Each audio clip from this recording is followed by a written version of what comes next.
When it's Thursday, we have a justice conversation because we want to spread the message of accessing justice for everybody. It's a right guaranteed under the Constitution. Today, we want to focus on accessing justice for people living with disability and special needs. Do they have access to justice? And joining us in the studio for this conversation is a Deputy Academic Registrar at the Kenya Institute for Special Education, Flora Malasi. Good morning. Good morning. Good to have you on the show. Welcome to Kenya's biggest conversation, the Situation Room. How do you like your space? Are you comfortable? Very comfortable, thank you. Would you like some njugu hivi, karanga, ama some chocolate as you Niko enjoy the sawa. flight, Have some hospitality and do whatever we have all these things. It's because what you're occupying is the hot seat. Yeah. And we will have a conversation, but also we'll ask some tough questions with regards to what you do at the Kenya Institute of Special Needs. And I think the first thing that we want to do is to understand, KISE, what is the Kenya Institute of Special Needs and what do you do? Yeah, thank you very much. Kenya Institute of Special Education is a SAGA, a government SAGA, semi-autonomous government institution, which is mandated to train personnel to serve children or persons with disability in Kenya. And we have quite a number of mandates, and one of the mandates is to train. Another mandate is to run an ECDE, that is an Inclusive Early Childhood Center, which is actually a role model on how we can include children with disability right from early childhood. We also have a mandate to conduct research in special needs education. We also disseminate information related to disability, as well as preparation, production, and repair of educational resources for persons with, or devices for persons with disability. So are you in charge of only the schools that you manage, or are you in charge of every education for persons with disability and special needs? We are in charge of training teachers for the entire country, as well as run a national assessment center where children are assessed. Yeah, so that's our mandate. So we are not there for just a specific school, we are there for the nation. Okay. Yeah. There are very many people who will talk about their personal experiences with children. That you have a child and the child has some developmental challenges, and then you also don't know. There are those that are clear, visible, physical disability, Yeah. and they're looking for where to take them to school as they want to start schooling. Yeah. There are those that have children with some different kind of developmental disability, and you don't know. Yeah. And then at some point you've taken them to a normal school, but the teacher who's there, who has not gone through KISE, takes a while before they notice that what's happening with this child is something that needs a little bit more attention and focus. They suffer in that whole process of trying to understand what's happening to my child. Yeah. What do you have a mandate on that? I want to start by saying we have what we call a human rights model of disability, which actually clearly stipulates that disability is a natural diversity among human beings. And we should not use disability to discriminate or not offer services to these children. And therefore, persons with disabilities have the same right as any other person. So when these children are in schools and the teachers realize that these children are not performing as expected, they should know that we have reference points. We have places where we can always refer these children to. Usually the first step people would take is to refer them to a medical doctor. But once they're referred there, they get a medical report, which may not be helpful educationally. So educationally, we are supposed to refer them to an education assessment center, where now they would have a functional educational assessment conducted, and thereafter, then the proper placement is advised. However, we need to understand that disability is also complex. Complex in that what a child with visual impairment experiences is totally different from what a child with autism spectrum disorder experiences. And therefore, when it comes to placement, also challenges arise. Where do you place them?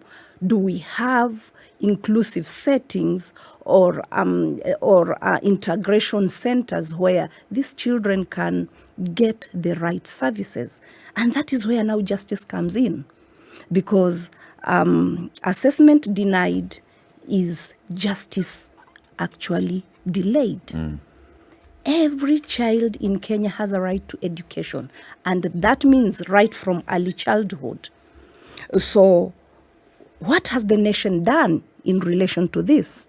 You'll find that our nation has done so much to support children and persons with disability. First of all, it is well anchored in our constitution. Article 54 purely discusses and stipulates how persons with disability should be served in the nation. And therefore, anything denied to them can always be sought for through the Constitution, because it's your right.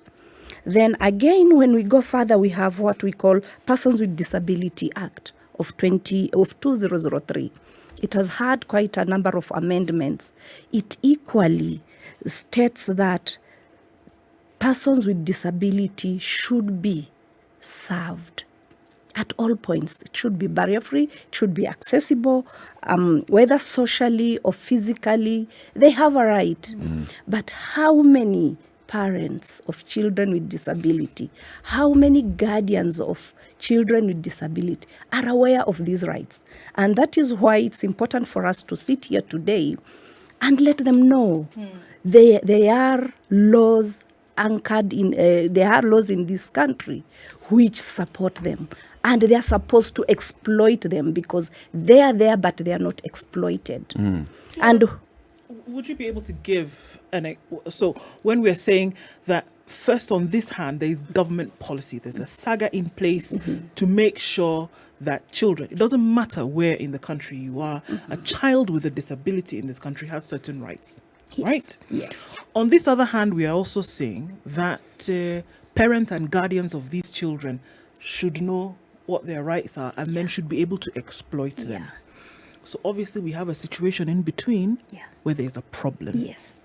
There's a problem. It's slapping us in the face on a daily basis because the opposite of what you've said is true for very many a parent and guardian of children with disabilities at whatever level it is that we are looking at. True. Right? So upon whose shoulders is this responsibility to make sure that these parents and guardians know the rights of these children that they have? To respond to that, I think I'll say the responsibility is upon all of us who are aware of what is right for these children and are able to educate the masses. So as an institution, as Kenya Institute of Special Education, what is it that we do to ensure that this information trickles down to this parent? We conduct what we call outreach services. And these outreach services, we conduct them in collaboration with county governments in some areas or NGOs who partner with us. And we go to the villages and we serve these children at that level and educate the parents. We inform them of the existence of National Council for Persons with Disability, how they can access those services and have their children registered, because lack of registration would lead to lack of services. And you see, this is what also trickles down to what we say. We end up being slapped in the face because when this child is not registered, that means the child has not been captured. So this child may be in school, yes, receiving services, but the moment the child is out of school, the child disappears into the oblivion because the child has not been registered and has not been captured that they are existing out there. So what happens when they are violated? What happens when they are denied their right to whatever services they need? They do not get the right support.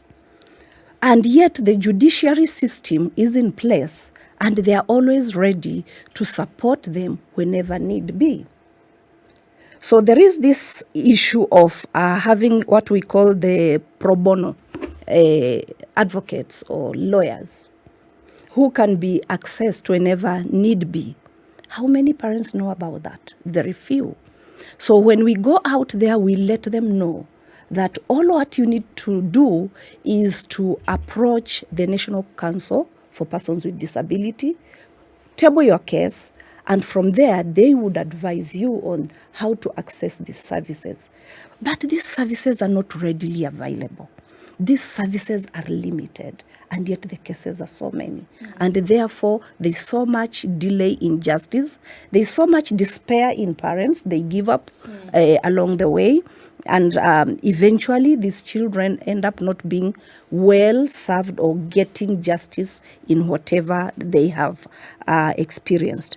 I would want to focus on one area which I really feel as a country we need to up our game, and this is access to inclusive education.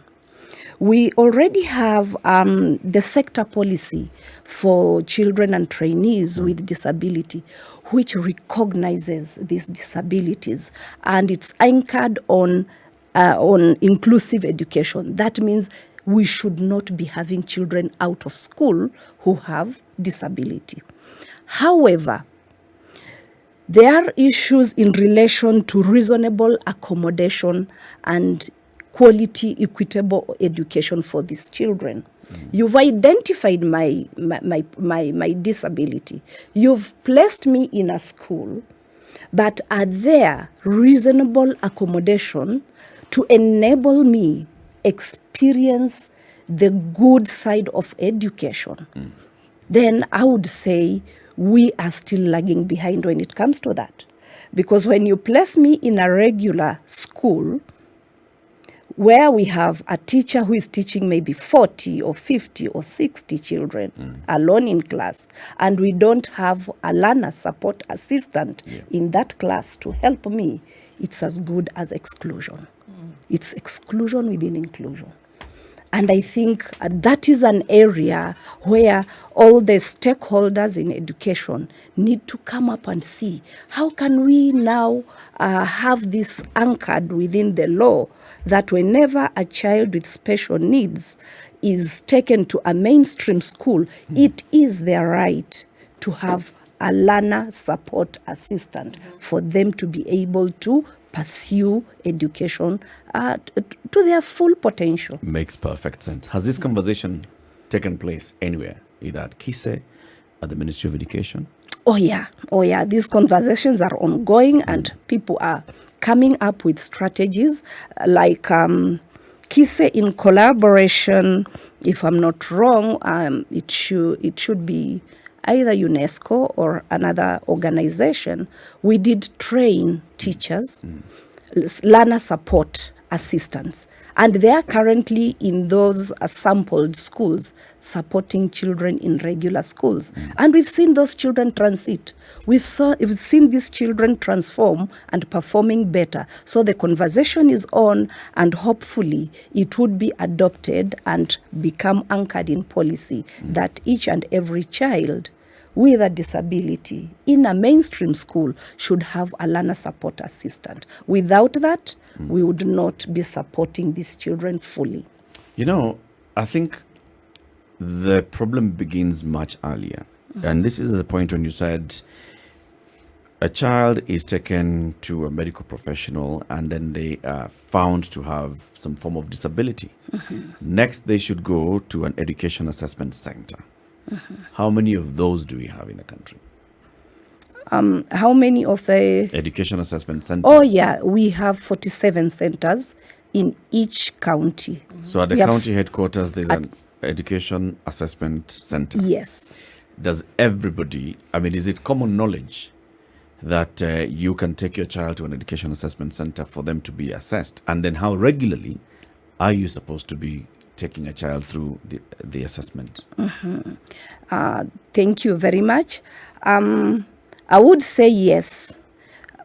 Within the educational circles, each and everyone knows there exists an educational assessment center within the county. How long or how many times should a child be assessed? Whenever need arises. Functional educational assessment is not a one-stop shop. That once it's done, when the teachers or when the parent realizes the child has problems, and then you have that documentation, then it ends at that. No, it is a continuous process. Why is it a continuous process? As children grow, their needs change, and different challenges arise. And therefore, teachers have to change the tacts. Other service providers may be needed to support this child further, and therefore it is a continuous process. So we usually encourage parents that whenever the child is transiting to a new level, then it's important for them to be assessed, just in case there is need to adjust the services needed. An example I would use is of a learner I supported at one point. When this child was still a baby, the child had cerebral palsy. But when the child entered school, the teachers realized the child had difficulties in speech and had intellectual challenges. So that then changed the game. They needed a speech therapist, and at the same time, the child could not still pursue education within the mainstream. So the child was taken back to assessment for them to determine the requirements. Then once the requirements were stated, the teachers were advised, and the child now was moved to a special unit. But when now the child was 16 years old, this is now an adolescent, a youth, completely new changes arose. There were behavior challenges. There were also more physical challenges because the child had put on weight. And therefore, the strategies to support this child completely changed. So for them to be authentic and acceptable, the child has to be taken back to the assessment center. They document what they've noted, and then the teachers are advised now, can you change from this strategy to this strategy for this learner to be appropriately supported? So assessment is not a one-stop shop. It's a continuous It's thing. a continuous process. It's a costly thing. Yes. It's a costly process. Yes. Psychologically costly and monetary costly. Yes. What support do they get? Assessments in all our assessment centers in the country is usually a free service. It's a free service rendered by the government. So the parents are not charged for those services. The expense they incur is the transportation from whatever destination they are coming from to the assessment center. Then when it comes to some of these services which are offered in the assessment centers, for example, Kenya Institute of Special Education, we have physiotherapy services, occupational therapy services, hydrotherapy services. We have a gym where these learners are taken for different exercises. They only pay a subsidized fee just to enable us buy some of these, like the massaging oils and whatever, and it's totally subsidized. It's as little as 100 bob to keep them going, and the children receive these services throughout the period they have been destined to be there, and this really helps them. Another good example is like within the Kenya Institute of Special Education, we have what we call a sensory room, where now we take children with autism or children experiencing emotional and behavioral difficulties, attention deficit hyperactive disorders, when their moods are completely bonkers. We take them there for them to cool down, and you'll realize once they cool down and you give them instructions, they're able to do 2, 3, 4 things, and those services are free. I want us to take a break. Mwalimu Siti Muga has many questions. See, he's been looking at you, internalizing and crafting the questions. He's rubbing the 2 fingers. He has a number of questions. And also, if you've got any question that you'd like to ask Flora Malasi, Deputy Academic Registrar, the Kenya Institute of Special Education, please do so via our social media at SpiceFM KE on Twitter, SpiceFM KE Instagram, SpiceFM KE Facebook. If you've got any questions, also we are live streaming the show on YouTube. So SpiceFM KE, post your questions on YouTube as well. Flora Malasi is here with us because today is Thursday, #Justice Thursdays. We are talking about access to justice for persons with children with disability and special needs. This is the Situation Room, the only way to start your day. We continue the conversation, access to justice for children with disability and special needs. Flora Malasi, Deputy Academic Registrar, the Kenya Institute of Special Education, is here with us in the studio. City. Well, I have actually 3 questions that I want to ask. One is the services we speak of, how widespread are they around the country? Yeah, the services we are talking about, especially on functional educational assessment, as I had earlier on said, are spread nationally. We have educational assessment centers in each county. Each and every county? Yes, there is an educational assessment center. And within the educational assessment centers, we have staff or personnel professionals whom we call educational assessment officers. Currently, we refer them to curriculum support officers, special needs education. So they are mandated, or they are supposed to create awareness within the counties which they work. And we even have some counties which have sub-county assessment centers. This may not be in all the 47 counties, but we have counties which have gone towards that direction. So they create awareness by reaching out the community through barazas, through visiting the schools, through creating awareness forums, so that now parents can bring their children for those services. And many a times when they are identified, they are usually informed, and if it's necessary for them to visit them in their homes, they go visit them and bring them for more assessment. So this is a service I know is available. It may not be very effective, maybe because of the number of personnel we have in the field, because counties are Vast. they're vast. And when you have just 1 or 2, these curriculum support officers, SNE, then it becomes a tall order. They're only able to do up to a certain point. And that now disadvantages the children on the ground. But what we do as KISE is to give them a backup. So we give them a backup once, and we usually randomly choose counties to go.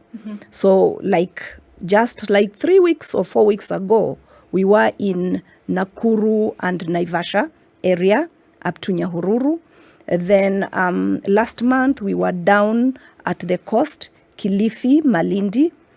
And before that we were in Samburu. And these are outreaches which have just happened within this year. So we keep on reaching out as much as we can, and we are doing a great job. It's interesting that you say this because,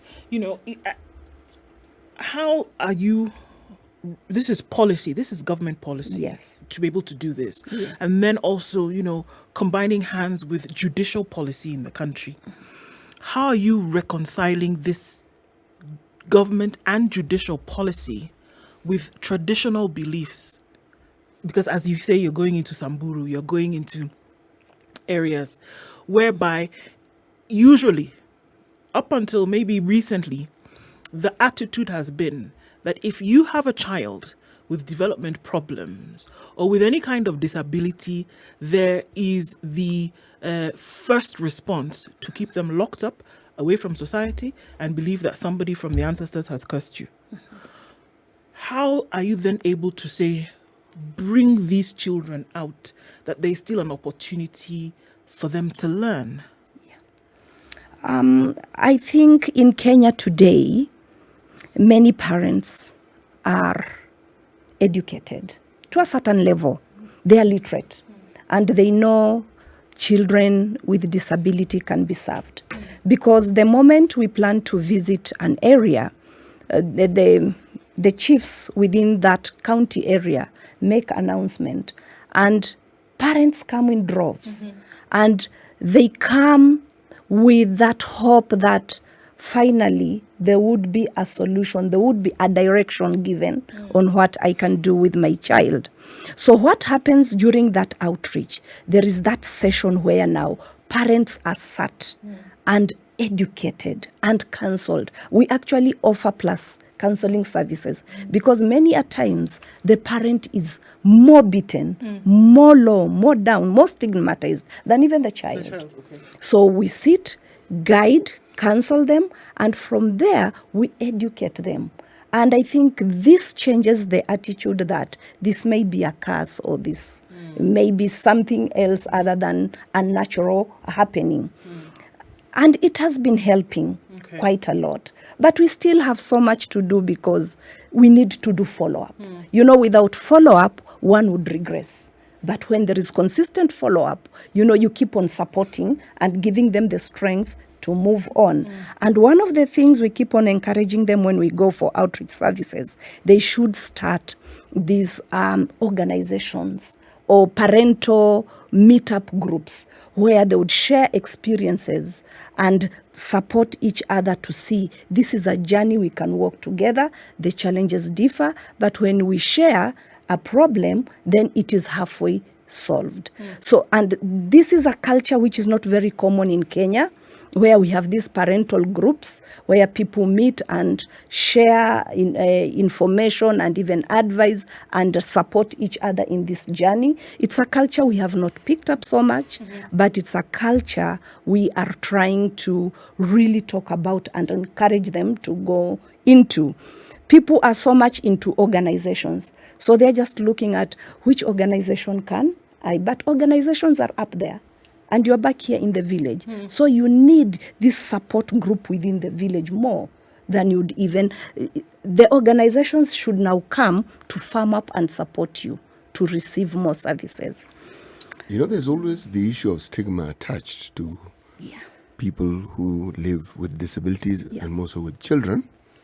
Now, again, there are the constraints you mentioned about personnel, human resource. But the point you've just made, I think, gets the heart of the matter in that it points to a possible solution. Partnering with organizations that already exist within the various counties that work with children, not necessarily children with disabilities, but work with children. The parent groups that you talk about, it reminds me of the peer groups that were set up in HIV and AIDS campaigns. Now, is it possible for KISE to be able to help train?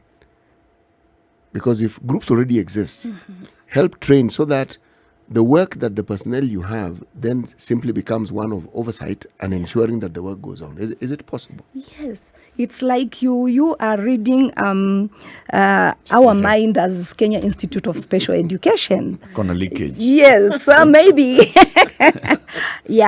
We are already we've been doing it, though not consistently, where we would have workshops for parents.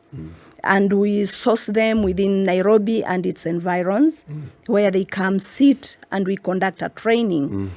But currently we have a huge national conference. I want to even call it international conference on parents of children with disability. We are going to hold this conference in November.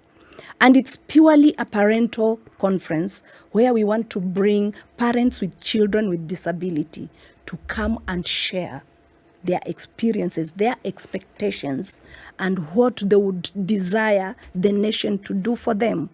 So with that kind of a fora, we shall be able sort of like to strengthen and to emphasize on the importance of these peer groups, which would support them right from the grassroots. Yeah.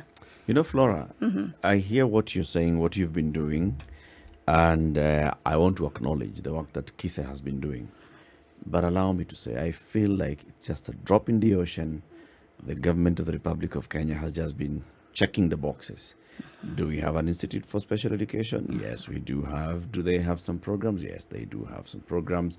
But in terms of the support that the children with disability and special needs need, the support that's given by the government to these citizens, I feel it's not adequate.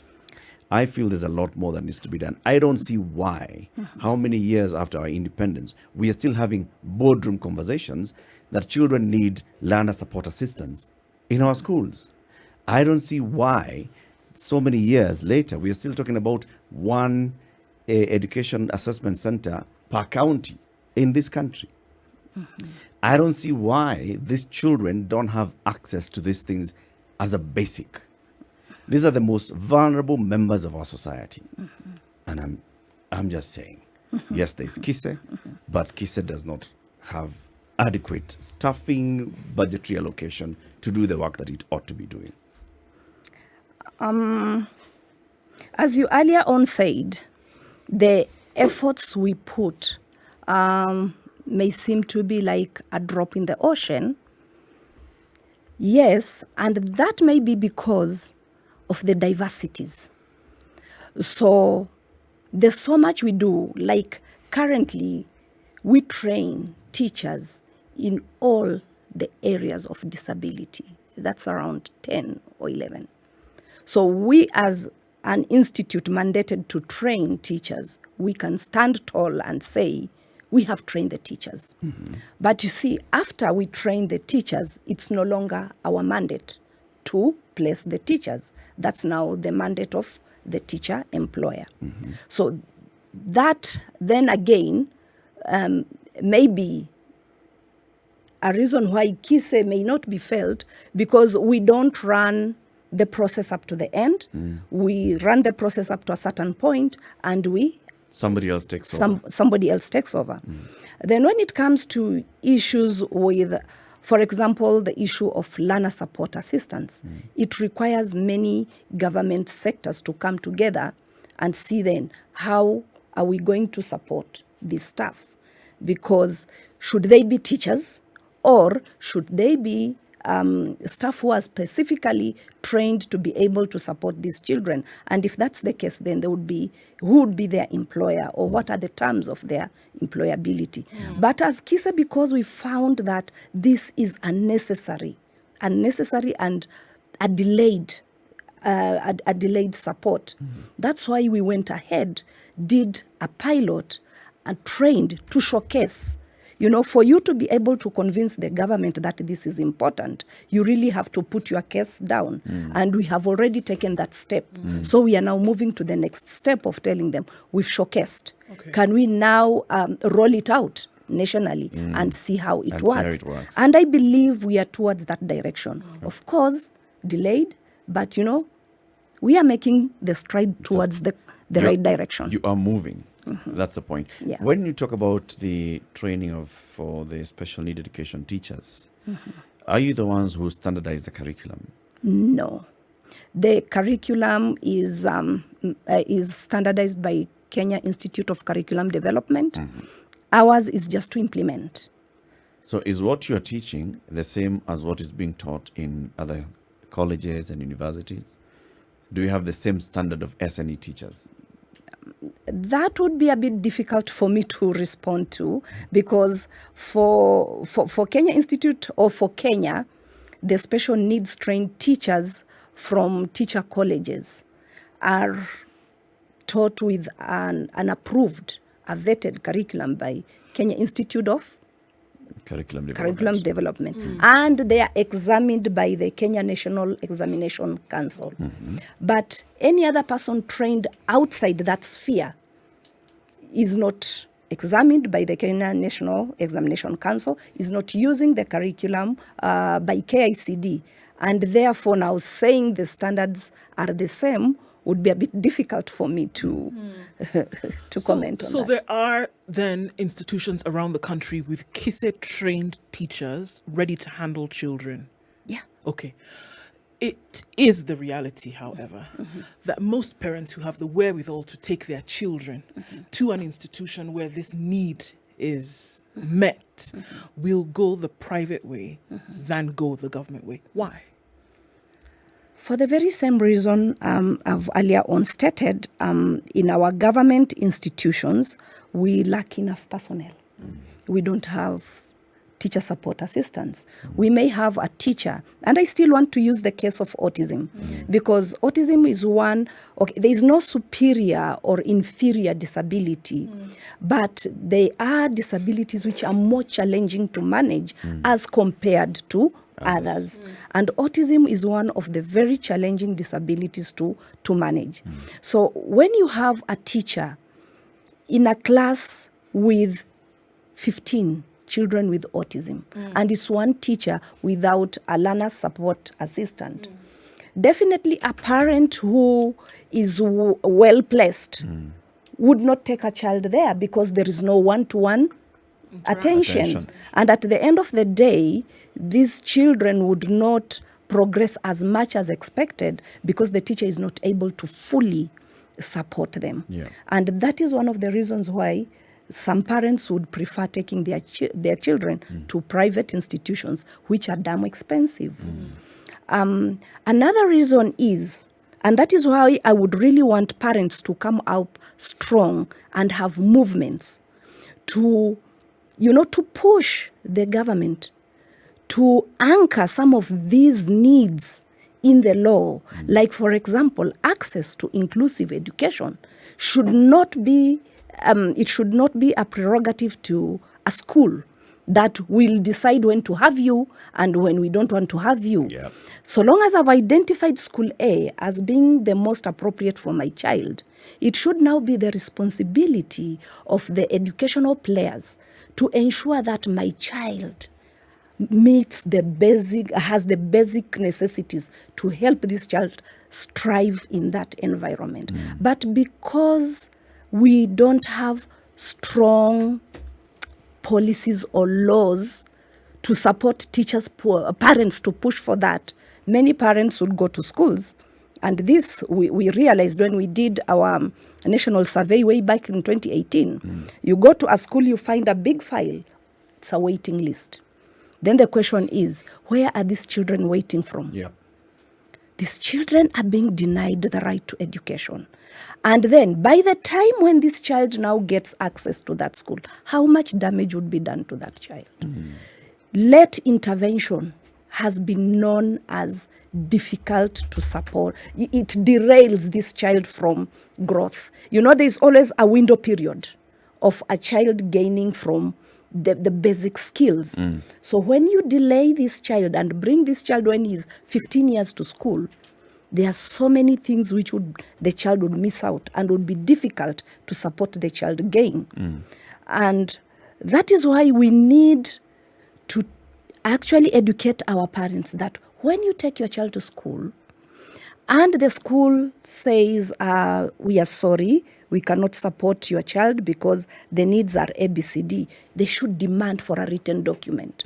Because a written document would support you to seek legal services.